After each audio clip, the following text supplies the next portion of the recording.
एक किसान का भाग्य अच्छा था कि उसके भाग्य से उसको एक भूत मिल गया, और वो भूत उसके पास दिन भर काम करता था। उसको काम चाहिए चाहिए था। अगर उसको काम नहीं मिलता तो वो किसान को काटने को दौड़ता। किसान के पास इतना काम था नहीं, तो उसने ख्याल किया कि इसको बाजार में कहीं इसको बेच देता हूँ। वो बाजार लेकर गया, तो वो उस भूत को बाजार लेकर गया, और बाजार में उसको एक सेठ खरीदार मिल गया।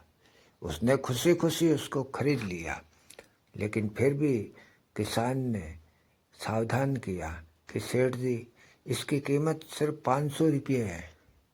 ये इसमें खासियत है, लेकिन साथ ही साथ इसमें एक खराबी भी है, इसमें एक ऐब है कि आप इसको जब घर ले जाएंगे तो इसको काम पर लगा देना।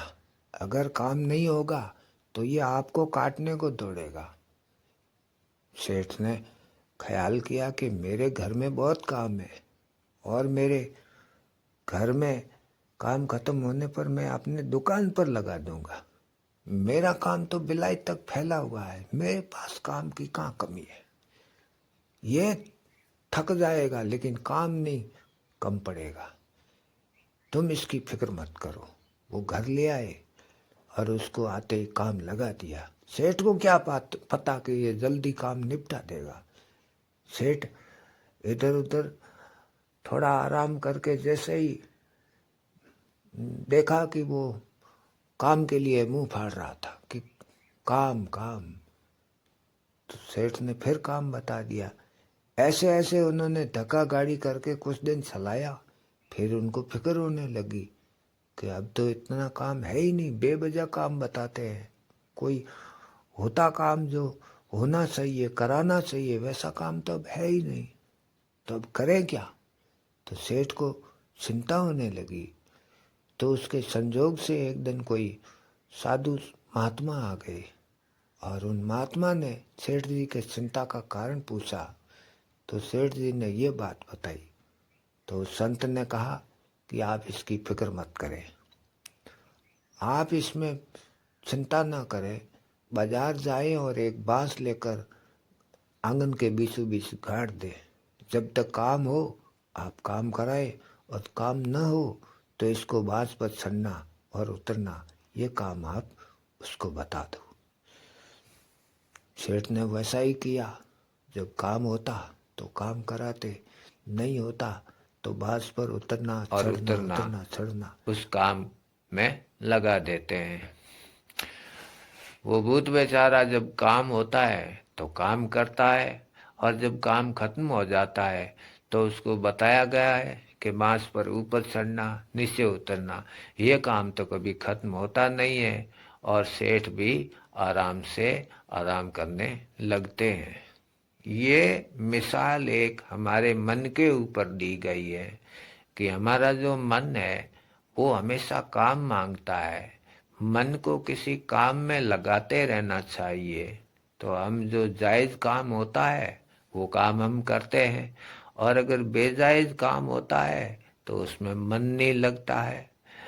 तब बताया गया है कि बांस यानी कि हमारी जो सांस है, इसके ऊपर चढ़ना और उतरना, और ये काम भी बड़े जो संत होते हैं, जो गुरु होते हैं, ये भी उनका सिखाया हुआ है।